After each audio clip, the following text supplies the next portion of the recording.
Recording in progress.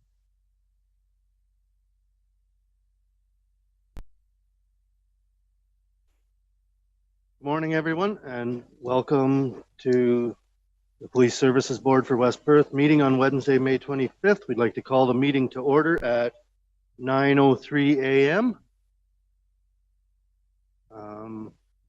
Everyone has seen the agenda, so we'd like to confirm or accept the agenda. Could we have a mover and a seconder that the West Perth Police Services Board accept the agenda as presented? Moved by Paul, seconded by John. Thank you. All in favor? Carried. Is there anyone with disclosure of pecuniary interest? See nothing.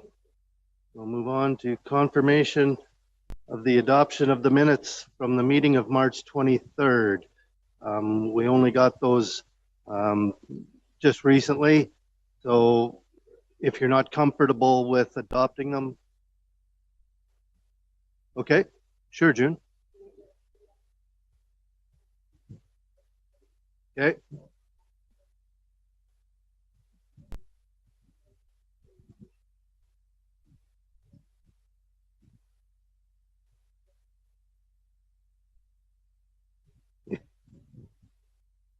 Yep.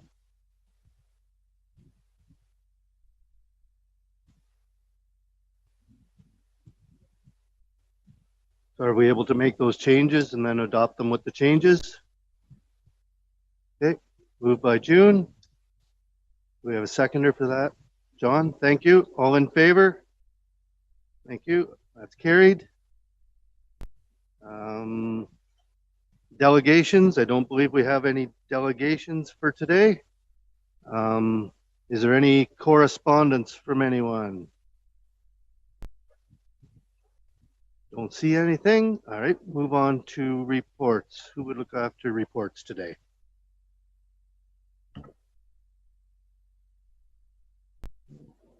That'll be myself, Chair Harold. Thank you very much. We'll start with the West Perth Police Service report for March. I'll go through here briefly. If there's any questions, we'll address those after. So calls for service for 2022, this period is 245. As you can see in years past from 2020 to 2021, they are lower. Our cruiser patrol hours were just over 300. Boat patrols at 13.5, 9.75 hours of school patrol. We had 3.5 hours of community mobilization hours, 17 hours of ride program. Our auxiliaries put in 135 hours, and we've had no COVID-related calls for service. Regarding press, media releases, 31 releases for the County of Perth, of which 9 were specific to West Perth. Those included a missing child, an impaired driving by drug and alcohol in a domestic. We've had 8 collisions in this period of time in West Perth for March, 5 of them property damage and 3 personal injury. Our public education campaigns, our media officer, Constable Johnson, has continued to have her morning meetings on the ranch. She participated in a gender diversity lunch and learn and had discussions with a driver training class, as well as community service officer training in London and an anti-human trafficking coalition meeting. Crime Stoppers, we did not have a report for March. Our auxiliary program, again, is in the previous hours. They put in 135 hours for the county. And for training, again, our block training, which is our annual training, we had 7 officers attend, and then we had a new officer trained on our drug recognition. So we do have somebody here that can look after that. School officers, we had 3 calls for service at the mental district. High school in March, 2 mental health calls for service here in West Perth, down from 3 in February, and then down from 4 the same time last year. PCD Coning continues to work with the agencies to facilitate the excellent work in this regard. Community events, March was our fraud prevention month, and we did send some media releases out regarding that. The noteworthy occurrences, I'll just address these a little further. March 6th, 10:30 in the morning, West Perth Fire Department, Perth County paramedics responded to a report of a missing 10-year-old child who was last seen in the river outside of Mitchell. Stratford, St. Mary's, and Huron Search and Rescue, Swiftwater Rescue Teams, along with our emergency response team, Canine Unit, Underwater Search and Rescue, and Aviation search for the missing child. On March 14th, that child was located, unfortunately deceased, and I'm sure everyone here is well aware of that circumstance. Tragic incident in itself, but I can speak to the collaboration and cooperation our multi-agencies had in that search. The second one would be a ride program, March 17th, just after 11:30 p.m., line 32 in West Perth. Vehicle was stopped. During the investigation, the driver had consumed alcohol, the approved screen device was used, and they were subsequently arrested and transported to our operations center for a further test. 44-year-old male from Stratford was charged with operation while impaired. March 11th, we had a report of harassment involving two people who used to be in a relationship. During the investigation, it was disclosed that one person had assaulted the other during an argument in January in the municipality of West Perth. There was no injuries, and a 19-year-old resident from West Perth was arrested and charged with spousal assault. And finally, on March 16th, we received a report of threats that made on a social media platform towards another person. Through our investigation, the accused was identified for making the threats. The 41-year-old female from Stratford was charged with uttering threats caused death or bodily harm. So again, some great work by our members in these different regards. Trends. In March 2022, the number of violent crime incidents in West Perth stood at 2, which was down from 6 in February, and then down from 13 same period in 2021. These are down from the 5-year average of 4, and basically, based on trends, we hope that this is a downward continuation. As also regarding property crime in West Perth, for March stood at 8. They were up from 5 in February, but down from 18 same time last year. We did have some COVID-19 absences in March, but they did not affect our front line. And again, there was a reminder to the motoring public in March to abide by the road conditions. Motor vehicle collisions, again, these are for the county. We had 44 in March of 2022 versus 21 in the same time last year. There is an increase in collisions, but again, with the restrictions and COVID slowly releasing, more and more people are returning to the workplace versus working at home, and we're seeing more people on the highways. So that can be somewhat correlated to that as well. Moving on to the various violent crime, property crime, and drug crime. We've seen a drastic reduction in violent crime since this time last year. In March of 2022, we had 2 actually incidents that were sexual assault in nature versus 13 the same time last year. So we have seen some downward decline of violent crime. Property crime, again, same sort of trend. In March of 2022, we had 8 incidents versus 15 in March of 2021. And we did have 1 drug trafficking incident in March, which was a proactive measure by our current community street crimes unit. So I spoke to that, I believe, in the last meeting. Our clearance rates for violent crime, property crime, in March, we're at 30% versus 43 in this time last year.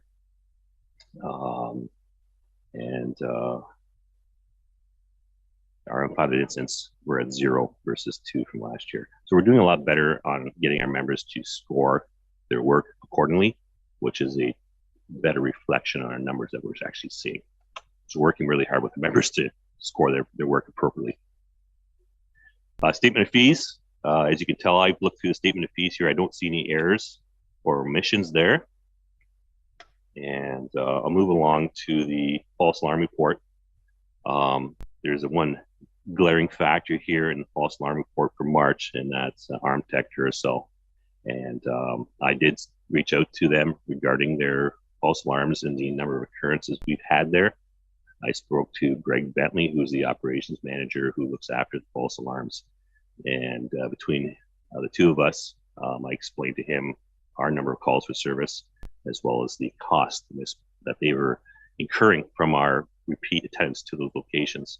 So he provided me with a brief report outlining where their problems were, and TELUS is their provider for their alarm monitoring at that location. So from January until May of this year, they had 21 alarms at their location, 13 of which we responded to. And the majority of those alarms were resulting back to employee error. So in order to address those alarms, they've retrained a lot of their employees on the operation of the alarm system to prevent this from reoccurring. So fingers crossed that we will see a reduction in false alarms. And if we don't, be assured that I will be reaching out to them again as well. Moving on to the billing summary report.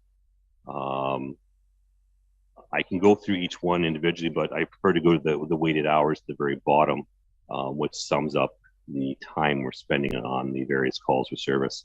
And this time in March of 2022, our hours were at 1,166 versus 1,732 same time last year. So again, we're seeing a downward trend in some of our calls for service, which I'm a firm believer is in. It is the good work that our numbers are doing and the visibility and the presence we're seeing in the community. Any questions on the March report? Good. Okay, I'll carry on to April. So again, calls for service stood at 290 for 2022. They were in line for 287 from this time in April of last year, and just up a little bit from 232 in 2020. Cruiser patrol hours stood at 322, foot patrol hours at 34.75, 10 hours of school patrol, 4 hours of community mobilization hours, ride program at 7 3/4, 219 hours of auxiliary time, and pleased to say no COVID-related calls for service. So for April, 59 releases were sent out for the county, of which 14 were specific to West Perth. And I want to bring attention to, we do have an officer in this role full-time now, which has allowed Jill Johnson to do more school resource officer, and Constable Kim Lyon has taken on that role, sending out media releases. So she continues to do a great job at that. So hopefully we'll see a lot of media releases moving forward, keeping everybody informed of the great work we're doing as well as what's going on in the community. So all those releases for West Perth, they dealt with a recovered stolen truck, a stunt driver while consuming alcohol, 5 stunt drive offenses, and 2 impaired driving. There were 7 collisions in West Perth, 6 of which were property damage involving deer. That's a very busy time of year for us as April, and 1 personal injury. Again, Constable Johnson, school resource officer, does her morning discussions on the ranch. She also attended the COIL conference, Committee of Youth Officers in Ontario, in Niagara Falls, attended the regional road safety meeting, and cross-trained Kim Lyon, who will be taking over the media community service officer role that I just spoke about. Crime Stoppers, we had 4 intelligence tips for April. Our auxiliary program, again, continues to move forward, putting in 219 hours, and we will have 1 new auxiliary member coming to our unit in the very near future. Continuous learning, block training is ongoing as well. We have 5 officers, and we did have 1 new officer trained on breath technician, as well as 1 went on the supervisor course. 5 calls for service at the Mitchell District Secondary School, of which consisted of officer patrols, and there also was an assault choking incident between students there as well that was addressed by us. 2 mental health calls for service in West Perth for April, which was consistent with 3 in March and down from 9 during the same time frame in April of last year. The noteworthy occurrences that I spoke to briefly, I'll just touch on some of these as well. April 4th, we retrieved a stolen truck and trailer just hours after it was stolen. A 2021 Dodge Ram 3500 diesel crew cab, short box, and a 40-foot aluminum trailer was taken from a property located on line 39 in the municipality of West Perth, and we determined that it was left unlocked with the keys in the vehicle. So unfortunately, that is a messaging that we continue to try to put out and remind people to lock your stuff up and hide the keys. April 6th at 1:45 p.m., responded to a vehicle stopped in the live lane obstructing traffic on line 24 in the municipality of West Perth. Officers located a broken down vehicle that identified the male. During investigation, they deemed that he was a suspended driver and possession of a stolen vehicle. During the arrest, the male resisted, and a couple of officers were assaulted, but not seriously. As a result, the 20-year-old male from West Perth was charged with resisting police, possession of stolen property obtained by crime over 5,000, and driving while under suspension. Again, this was a proactive measure by our members on patrol. April 3rd, traffic stop was initiated on Road 180, municipality of West Perth, after it was found to be exceeding the speed limit of 80 kilometers an hour. While conversation with the driver, the officer determined that he had been drinking alcohol. Proof screen device was used, registered alert, and the driver had their license suspended for 3 days. 40-year-old male from London was charged with street racing, as well as the 3-day license suspension for alcohol consumption. And then we had 5 drivers charged with stunt driving in April. One of them was a probationary driver, and I'll speak to that one here briefly. April 5th, just before 8 p.m., stopped the vehicle on Road 164 in municipality of West Perth after it was found to be traveling in excess of 160 kilometers an hour in an 80 kilometer an hour zone. As a result, the 16-year-old resident of Brussels was charged with race motor vehicle, driver failed to surrender license, and then 2 G1 class license holder offenses. And then last one here on April 26th, we're doing a ride program. It's the intersection of line 29 and Road 150 in municipality of West Perth. During conversation with one of the drivers, determined they had been consuming alcohol. The driver was arrested and taken for further testing, and a 42-year-old male from Mitchell was charged with operation while impaired. Our trends, violent crime incidents for West Perth stood at 4, slight increase from 2 in March, but down from 5 during the same time period in 2021. This is consistent with our 5-year average of 4, and we hope that the trends will remain steady or at the very best decrease. As well as property crimes, for April they stood at 9, up from 8 in March and down from 16 in the previous year. These 9 incidents are lower than the 5-year average of 16, and we hope that these trends will continue to fall as well. In April, we did have some COVID-19 absences and annual training, and then that speaks to that. Motor vehicle collisions, again in April we did see a slight increase of 35 from 22 same time last year. That's for the county, and then year to date we're at 192 versus 97. So we are seeing more people on the highway, which is correlation to more collisions, but we are doing our very best to get out there and have a presence so that we can try to see that either level out or decrease. Speaking to the violent crime, for April, we had 3 versus 5 in 2021. So we are seeing a decrease of 40% there. Property crime, we had 7 versus 15 same time last year. So again, that speaks to the decrease there of 53%. We're hoping that we can maintain that in the coming reports. And we had no drug incidents for April. Our clearance rates, I want to speak to this as well. The averaging between violent crime, property, and drug clearance rates stood at 58%. I'm pretty impressed with that number. There's a lot of hard work going into our members to solve these cases, and we're seeing results from that. Statement of fees, I had to look through here as well. I don't see any errors or omissions on that.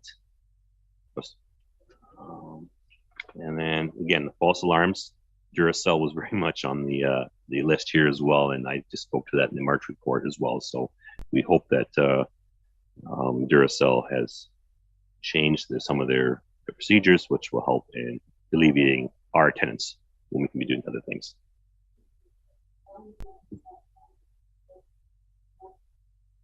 Yes, I have.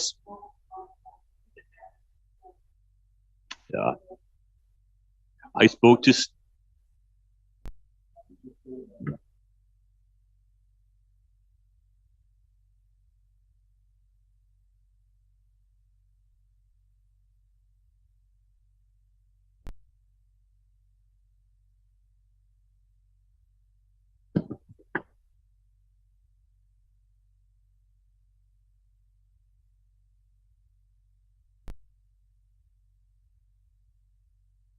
Actually, and we know how hostile he can get. I don't know if you had the pleasure of having him confront you, but I certainly have.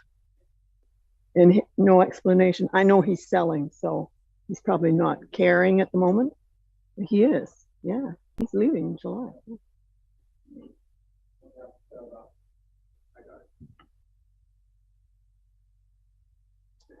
Thank you for that, June. I have spoke to Steve Welcome about that. We had a very positive conversation, and you are correct that the business is changing hands in July. So I brought to your attention that we have been to his business, and we're keeping an eye on it at this point.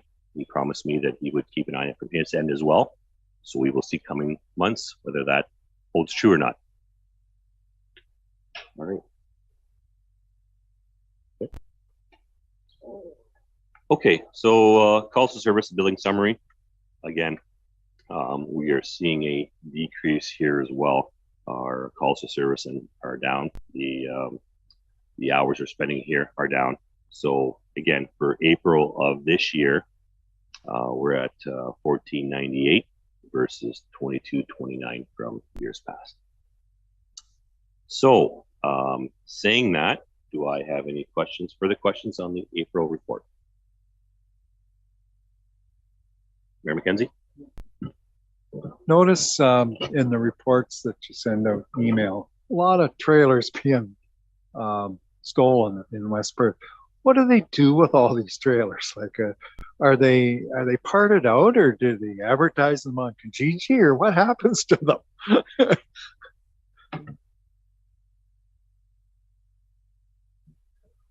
Yeah, and I'm glad you brought up the trailer thefts, because it's one of the focus patrols that we've put into place throughout Perth County. And as a result of the focus patrol, we have identified persons of interest, and we've actually laid charges and results to the trailer thefts that have occurred. Doesn't mean we've stopped all the trailer thefts; they're still happening. So we're continuing to make that area of focus. When you ask about what happens with them, a lot of them, when you go to the MTO, you don't have to register the trailer with all of your documents. All you have to do Recording in progress. is say that it's homemade, and it allows you to register it without really any documentation. So we see they get sold on sort of the underground market and then get used that way. So when I talk about the focus patrol, one of the things we had our officers do is basically stop any vehicle that is capable of pulling a trailer sort of in the overnight hours, and focusing really on our rural areas, farm properties where that's taken place. And as I said, it was successful with us being able to identify persons of interest and make some arrests in relation to that. So, but yeah, it's an issue because they're easy to take if people aren't securing them, and they're easy to dispose of, and everybody's always looking for a trailer. I know I am right now too. So, but.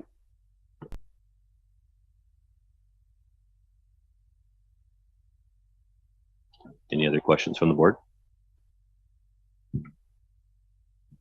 Jason, I'm wondering where our calls for service for the year are at this point. Do you know that off the top, or just a general? Because we know we're going into a renewal period. This board may not have to deal with it. We may, we're going to be dissolved and whatever, but we're still responsible for our knowledge and passing it on. Do you know where we would stand approximately? I'm not saying exactly. Are we up or down?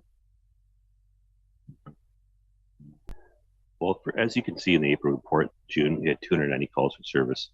And that is, it's on par with the previous years. Obviously, we're going to see trends based on persons of interest and whatnot in the community. And as you know, West Perth is growing. So, but we don't see anything that is out of the ordinary that would lead us to believe that there's an upward trend for calls for service. They seem to be pretty consistent, if not lower than the years past.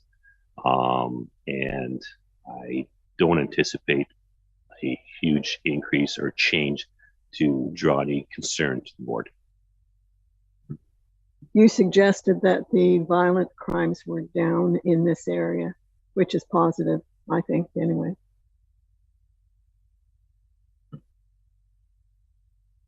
Yeah, that's correct. We are seeing a downward trend in the violent crime as well as property crime. And like Acting Inspector Burrow mentioned, we have created some focus patrols for those areas that we are seeing a increase in, which is then lowering it all over. So by us trying to get ahead of the curve, we are, in our opinion at this point, making the calls for service relatively even or consistent with years past, that we're not seeing an increase. So our regional analyst is assisting us with the analytics to allow us to be at the right place at the right time, as well as correlating the persons of interest and allowing us to make charges and arrests so these individuals aren't running wild, we'll call it, in our community. Thank you.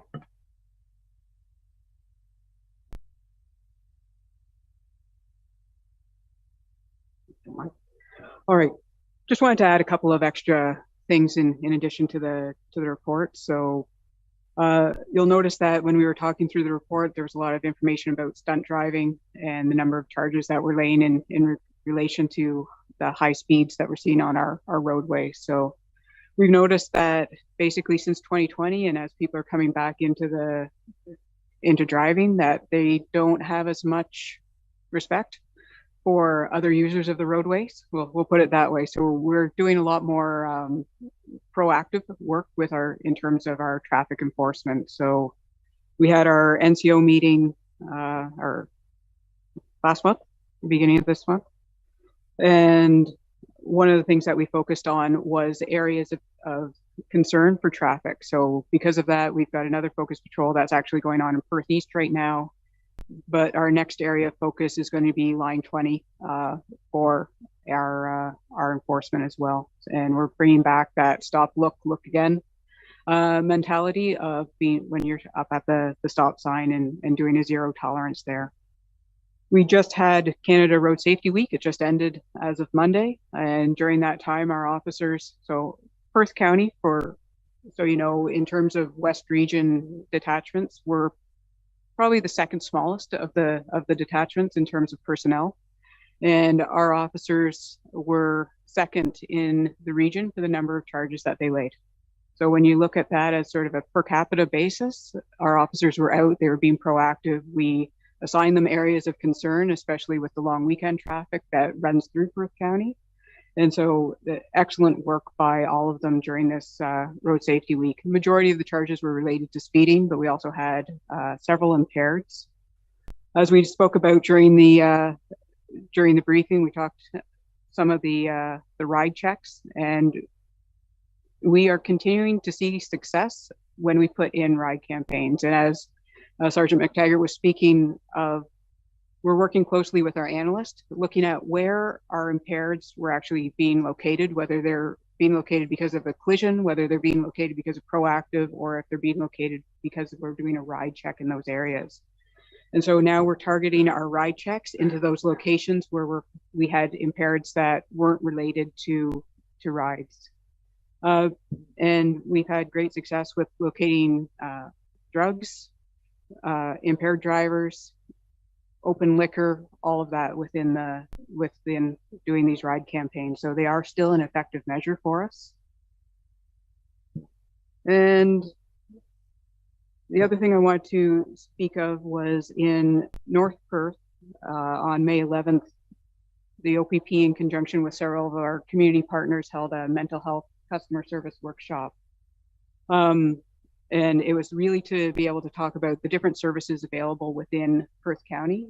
And it was highlighting our MCERT program, Choices for Change, Stratford Housing for our service provider in the area, and victim services. We're all speakers at this presentation, as well as somebody with a lived experience of having somebody that in their family that had mental health issues that ended up homeless, and the sort of issues that brought forth with them within the community as well. So it was well received, and it is something that we'll look at holding in West Perth as well if there's interest here, because of the success that it had in North Perth. And the last thing I wanted to bring up was officer recognition. So our members have been doing a great job, as I always like to talk about them, because they're the ones that keep everything going. One of the things that we instituted in North Perth was we had officers that received what we call regional commander's letter.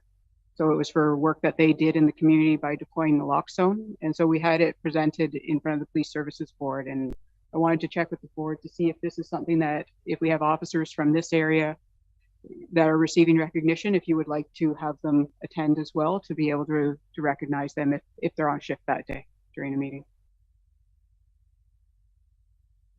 They do appreciate getting the opportunity to come in, hear the meeting, and also to be able to learn from you some of what you expect as well. So if that's something that you're interested in, it's definitely something that I can put into place. Now I'll leave it at that unless there's any questions. All right. I also have Constable Johnson here. So as it's been indicated, she's our school resources officer as well as our sometimes media officer. And she just wanted to be able to come here and thank the board for her attendance at the COYO conference, and to be able to give you a bit of a briefing as to what she was able to learn and bring back to our community. Yes, thanks very much. And thanks for having me. I apologize for being late. So yeah, I just wanted to take a minute to thank you guys for contributing to allow me to go to the COYO conference this year. And although it was shorter than it normally is, it was only 2 days rather than the 3 days that it normally would be. It was still jam-packed full of amazing opportunities to hear different speakers. And I did bring the booklet, the program for it, if anybody was interested in looking at all the things that were available. But I was really fortunate that I was able to attend 3 workshops.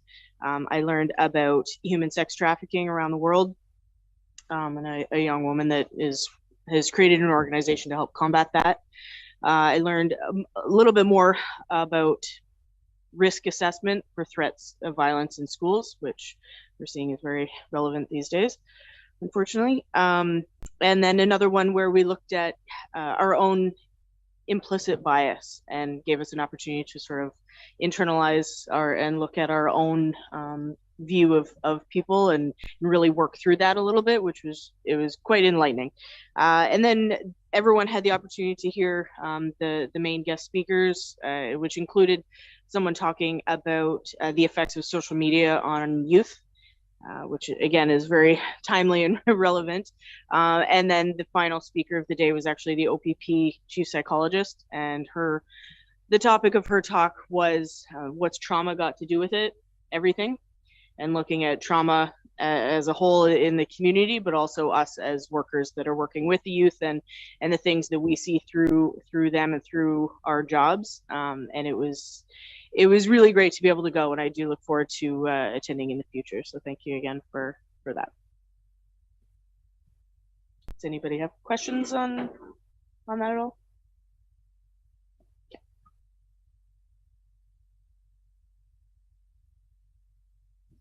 Very good. Thanks for that report.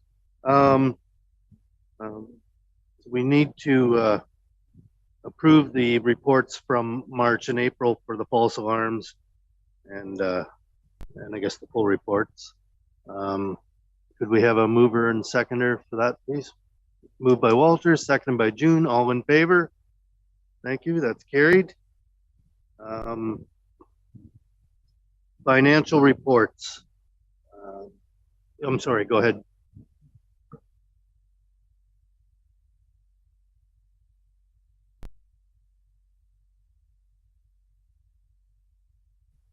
Yep, for sure. So I myself think that our board would be pleased to be involved in the recognition from the region. If we could set that up. Yeah, we can do that. Thank you. So now we'll have a look at the financial reports. Does anybody have anything they want to review or any questions on what was presented in the agenda package? Steve, I noticed that the capital policing, there was nothing budgeted this year. And I'm assuming because they figured we were going to be gone, but I don't know why. Like last year, there was something in the capital and it was something used actually. Are you aware of something? I see it there, but I don't know the answer to it, June. Yep, certainly we'll ask about that. Yes. Are there any other questions? Okay. If that's the case, then we have a mover and seconder to accept those financial reports, and we will get the question answered for the next meeting for June. Okay, that's moved by June, seconded by John. All in favor? Thank you very much. That's carried. Moving on to other business. Who would like to speak to some of those items about ATV, golf carts, bicycles, motorcycles? Jason? Absolutely. So with the warmer weather and being in a rural community, ATVs of all different makes and models seem to be using our roadway, of which golf carts are starting to become more of a presence as well. And it was brought to my attention that regarding a certain individual in the community that we spoke with to address some of these concerns. So I took upon myself to do a little more digging into this. I do have a pretty good knowledge of ATVs. I own two myself, so rules and regulations aren't new to me, but they are specific to municipalities. So West Perth does have a bylaw, as I'm sure you're all aware, relating to off-road vehicles and motorized snow vehicles. So in my opinion, I don't believe it's changed a whole lot since it was first enacted.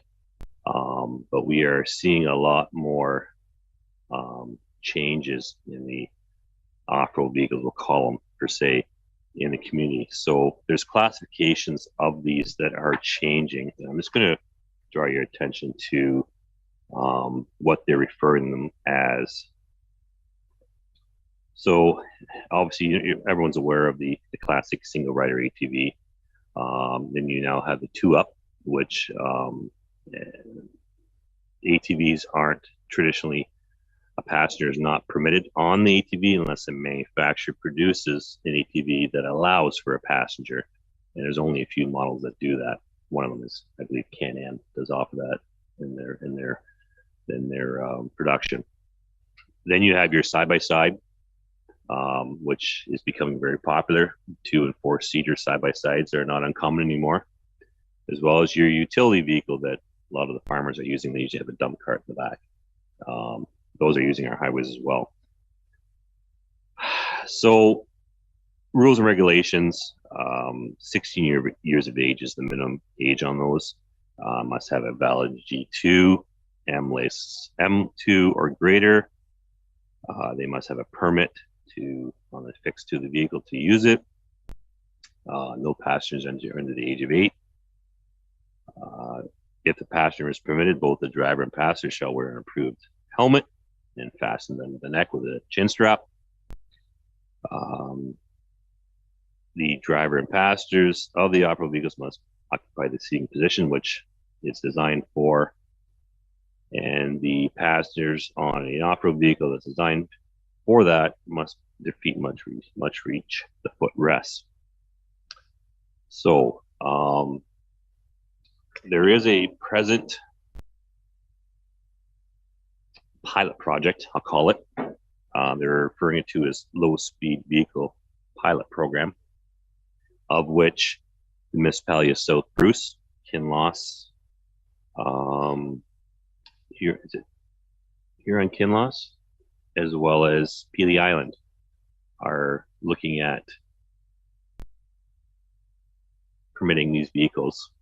They're low speed, that don't basically have an engine per se that's powered by fuel. It's more of an electric type motor to use on the roadways. So basically anything that's up to 40 kilometers an hour, which would be at this time would be used by a slow moving vehicle sign. So that is a 10-year pilot project that they have started. It was launched in 2017. So it's still presently ongoing, but it's specific to roadways that have a maximum speed of 50 kilometers an hour. So we don't want to see those low speed vehicles on our highways. So we are waiting to see what happens with that regarding these low speed vehicles and how it's going to impact the communities outside of the pilot program, and see where that goes. But again, proof of insurance is obviously going to be applicable to these vehicles as well as the off-road vehicles that we're seeing on the highway presently. So anybody on our roadways that's operating a golf cart at this time is not permitted to do so, and will be addressed accordingly. Obviously, education is our prime method at this point, and I think moving forward, because there is a need for this, we are going to reach out to our media officer to send out some updated messaging so that the community is aware and of the laws and regulations in place, and specify specifically what off-road vehicles are presently permitted and which ones are not. So saying that, I think, Spectre, is there anything you want to add to what I mentioned? No, I think that covers it. I did have Constable Johnson come here because she has done a lot of work with ATVs, off-road vehicles, and information packages in Perth County and throughout West Region. So when we're talking about how to best educate members of the public, that's sort of her gig. So that's one of the reasons I wanted to have her here, so that if we have some ideas about what more we can do, that we can talk about it as a group, so that we can put that into place.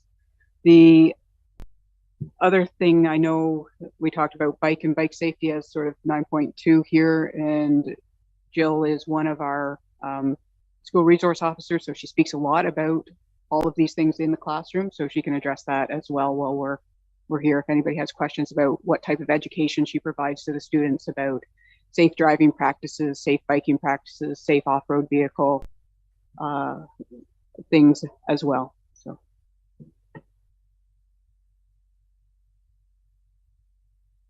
Sure, thanks. I can tell you that coming up on June 11th, we partnered with the Mitchell Optimist Club. They're doing their annual Youth Safety on Wheels event and respect for the law. So it's going to be a Saturday morning, and kids will be able to come out. The Brain and Mind Matters Community Fund will also be attending. They'll be checking helmets, which is another big thing that we talk about. The 2V1 rule with fitting helmets and making sure they're not expired and fit properly on the kids.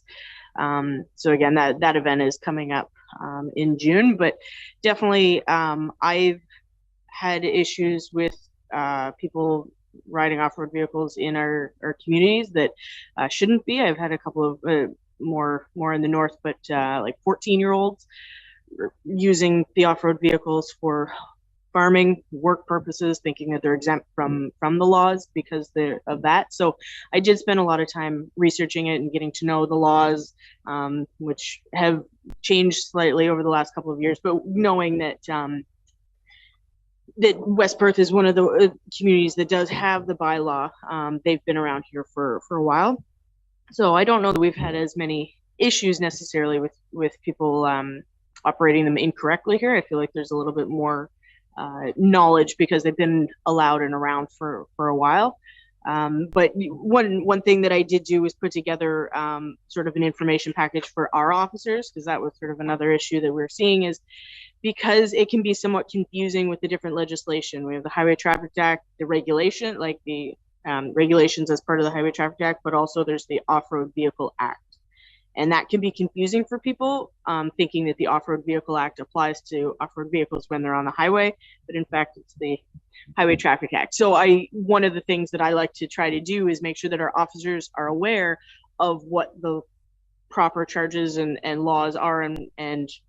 So this package does need to be updated with recent changes, but during the summer months, I hope to be able to, talk to officers about that. And I guess this is a question for you guys. Does anybody know if West Perth has sort of an ATV club or off-road vehicle club? I know North Perth and District has recently started one since off-road vehicles have been allowed up there, but I reached out to them and we're going to do sort of an information session to make sure that the public, if they have any questions, they can come out and ask, what are the laws about this? Or can I use it for this? Or is this type of vehicle okay?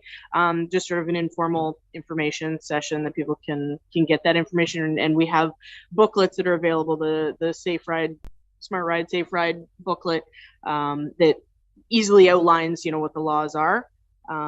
But certainly I'd like to see the information easily accessible and work together with other counties in the region to sort of talk about what are the issues we're seeing. Are we seeing impaired drivers on ATVs? Absolutely we are. Why is that? Do people think it's allowed? Do they think it's okay because it's not a car?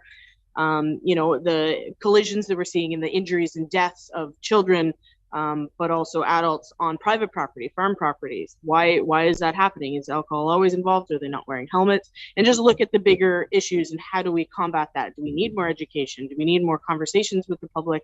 As was mentioned, I do talk on the radio every week and talking about safety and another piece to this is locking them up. We talked about the trailer thefts, but ATV thefts, I think there's another one reported this morning stolen. It's another issue that we're seeing because the people who are stealing them and riding them are not people who are going to follow the laws. They're not the ones who have proper driver's license. They're not going to wear the helmets. They're going to use them to commit more crimes. So that's all kind of encompassed in, what are we doing with off-road vehicles in Perth County and in West Region as a whole? Did that get off topic? I'm sorry. Were there any questions about that? No? Yeah. Jill, I noticed around town, I don't believe there is a club, but I've noticed around town there's a lot of young people and they'll have another child on the back. And that's happening after school. There's also a lot using them to drive back and forth to work. And that's happening after school. I don't know if others have noticed, but there seems to be an increase. But I'm concerned about the age because the younger you are, you don't have, as much as you think you're in control, you don't have the weight to control that vehicle. So it is concerning. And it's the young people that, and the people that have lost their license, of course. Yeah, so one thing that I do try to do when I talk at the high schools, I talk with some of the health classes about risky behavior and driving and laws. And I do talk about ATVs because a lot of them, especially in our rural communities, do have them at home and do use them for work purposes. And so that is good to know that's going on. So obviously it needs to be hammered home a little bit more, but we need the support at home as well, because I've had conversations with parents after the 14-year-olds are found to be driving on the highways, and they said, well, how else are they supposed to get to work? So it's one of those, we need to educate everybody that why that's risky, and it is because the ATVs are seen as a toy, right? Similar to maybe a bicycle, but they don't necessarily understand the power and the danger associated with it, especially on the speeds that they go out on the roads and with young passengers. I know I actually saw one in my hometown with a young baby on the front as I was at home, going by 3 times. So it's definitely high on my radar as a something that we need to keep dealing with. And that's good to know. Yeah. Okay. I just had a comment around I think one of the public awareness pieces probably has to make people understand the difference between the golf cart and the side-by-side. You're aware of this. I'm totally understand that, because as golf carts have evolved, they don't look like the golf carts of my dad's era. Certainly they're now lifted and some of those things. To the untrained eye, I mean, you put a side-by-side and a lifted golf cart next to one another, you could have a spirited conversation about what the difference is between the two of them. We clearly know that there's differences in the way that they're regulated to be insured and automatic coverages, etc. So that's just, to the average person, it probably doesn't make a whole lot of sense how they're defined so differently, but clearly they are, and there needs to be a better understanding or awareness of that issue as well. Thank you. I think part of that responsibility comes back to the people who are selling them as well, the businesses, because I know that was an issue when a lot of off-road vehicles were not allowed on the road. People interested in purchasing one were told, oh, put a slow-moving vehicle sign on it, and all of a sudden it's a farm vehicle. It's no longer an off-road vehicle. And so they were convincing the new owners and the farmers that it was actually okay to be driving it because of the exemptions that existed. So part of that could be that they're being told, oh, this is okay on the road, but perhaps if the purchaser is explaining what they want to use it for, then the dealer or seller could say a little bit more, that these are okay, these are not. But yes, it really explaining what the differences are is a good point. Maybe more social media posts we could do about that and get that shared out. Okay, these are great ideas. Thank you.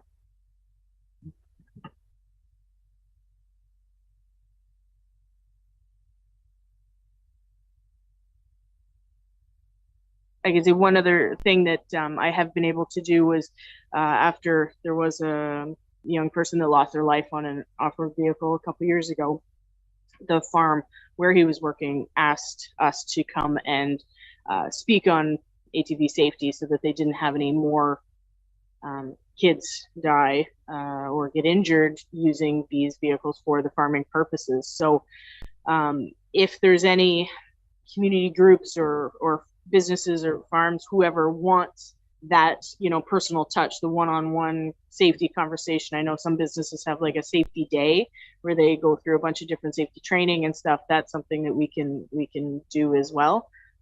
Might help get the message home a little bit, but young people definitely feel that sense of invincibility and never think it's going to happen to them until it does, or someone close to them.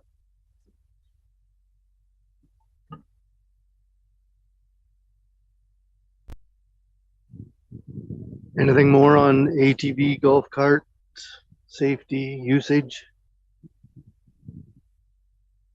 Oh, okay. Is there anything to be said about bicycles or motorcycles? Have we covered that also? Yeah, I've noticed a couple incidences where bicycles have gone right through the stop sign and they're not slowing down or stopping. I mean, they're just going through at full speed, and maybe a warning or putting that out in media that, you have to obey the law, or anyway. Sorry, can I clarify? Is that children or adults doing that, or both?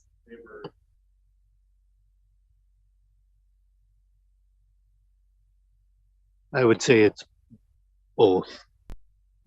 It's pretty rare to see a bicycle come to a complete stop at a stop sign. And even motorcycles, they don't like to stop and put the foot down and start over again. Thank you for the update on that, John, regarding the bicycles. So what we will do then is we do have our local officers here in town that patrol the municipality.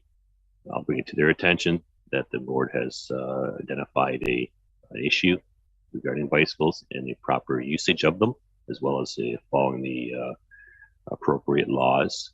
So we will take a proactive approach on that and have our members, as they're patrolling around the town, keep more of a keen eye on those individuals that are operating bicycles and or motorcycles to make sure that there's more of a compliance with the rules placed upon them. So we will start that immediately, and I will message that out to the members here in West Perth to address.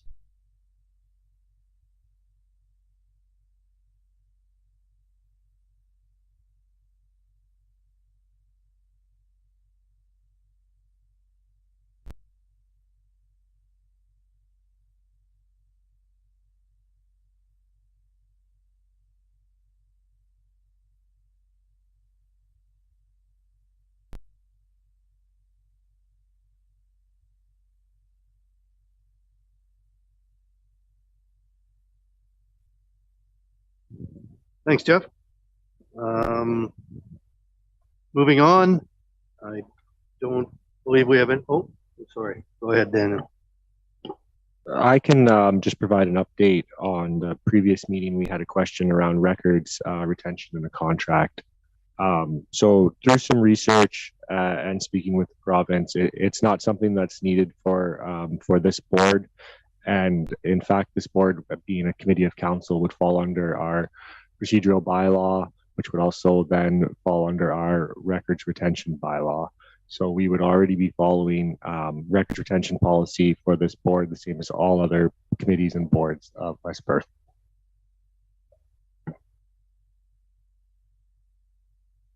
I'm just a correction, Dan. I don't believe we are a committee of council. We are a provincial. Sorry. But that's just a, yeah.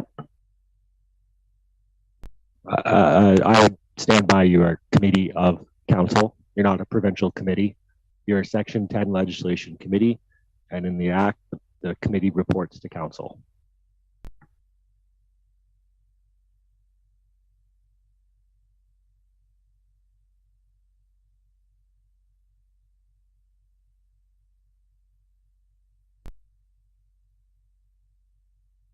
If we were going to continue as a committee, and this board will be dissolved, as we know, this year sometime, then I believe we need that from Dwayne Sprague. Okay. You need what from Dwayne Sprague?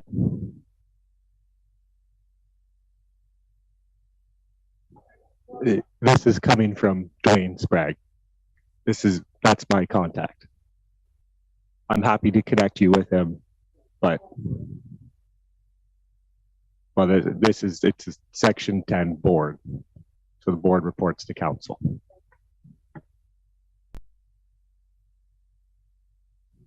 Okay. Go ahead, Walter. Well, just I think it fits in here under other business, and I have talked to some about this, and it's with regards to the Freedom Rally that some of the people in the municipality are quite concerned about. The fact is that Freedom Rallies happen. I think maybe this is the first time we've had one in West Perth. They're fairly popular, I think, in North Perth. Anyways, it's my understanding, I think the Lions Club is maybe a little upset. But it's a public park, and that's where they've assigned that they're going to assemble. I believe it's Saturday, and go from Mitchell to Stratford to join other areas, I guess, in this Freedom Rally. the OPP, and you can jump in anytime you want, but you're well aware of what's going on, and I don't think that we can, as a municipality, really stop anybody from assembling in a public park. Thanks, Mayor McKenzie. I know you and I spoke about this earlier in the week, and I can assure you that our provincial liaison team is well versed in this. They've contacted the coordinator and have had conversations with them. The intentions are to warm up, I guess, the Lions Park and then make their way to Stratford. Why they chose Municipality of West Perth, I can't say. And I'm not sure how much cooperation or ground they're going to get from other people to participate. I think this Freedom Rally has run its course for the most part, and a lot of times we're not seeing a whole lot of buy-in on it. So, but saying that, we will draft an operations plan from our end to ensure the safety and peaceful rally that they have planned, and move forward on that.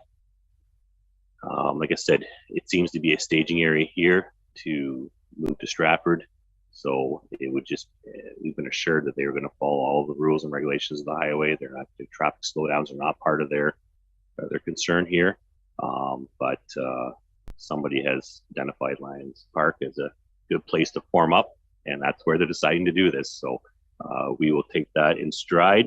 And like I said, our provincial liaison team has made contact with the organizer, and we do have a plan of attack, I guess, if there is any issues. Thank you. Okay, thanks for that. Yes, I'm sure they will follow through just as they said, and I'm sure you've got it looked at. There's not, they will assemble at the Lions Park, and they will leave the Lions Park, and that'll be the end of that. So.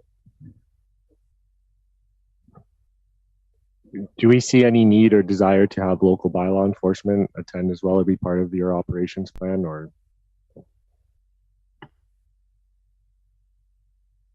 I think we'll be able to handle it in a bylaw way, unless it's related to parking, and which isn't going to be an issue, I would say, at the Lions Park. So we've put together our operations plan. It will be based off the operations plans that we've had in North Perth and Wellington for the operations that we've had there that have all gone smoothly.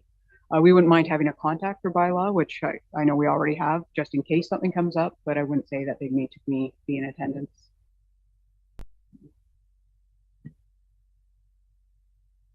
Okay, good thought, Dan. Thanks. I don't believe we have anything for closed session today. Our next scheduled meeting will be July the 27th, unless anybody sees a reason to not have it on July 27th. And before we ask for adjournment, is there anything else from anyone? Yeah. If I might ask you to consider that July 27th meeting is going to be very close to the changeover to the new building. And if you wanted to schedule your meeting for August 27th, I think it could be close as well. So perhaps it's a heads up that at the call of the chair, we won't be able to have a meeting in this room in July, I assure you. We'll be looking at an alternative setup for council as it is, because there's no air conditioning in this room. And we're going to be eventually moving to some other setup. We're just figuring out what we're going to do until we can get to the new council chamber. So it may make a lot of sense to just rebook the July meeting or reschedule a July meeting once we have a target date for being in and settled, and we have the whole broadcasting set up in place. So I think it's just a heads up, really. We used to use the boardroom at the OPP office. Is it being used presently for anything? Like, I know you use it for criminal, like something serious happening, and I know you use it for meetings now. Just a suggestion, Steve. I'll be happy to speak to that. The real issue is the setup. So if you have a look around at everything we've got set up to make this work, and the amount of bandwidth you need to do these meetings, I think likely we will move the council setup either to the EOC, or we'll figure out which is in the new fire hall, or we'll move into the council chambers with the setup. And actually, I think Dan's probably losing sleep over this right now, because we've really got that we want to do in-person meetings, but we want to continue to broadcast. So we just want to find a spot where we have a permanent setup, so that this is very complex to move around between meetings. Why don't we just plan to do it over at the fire hall on the same date, July 27th?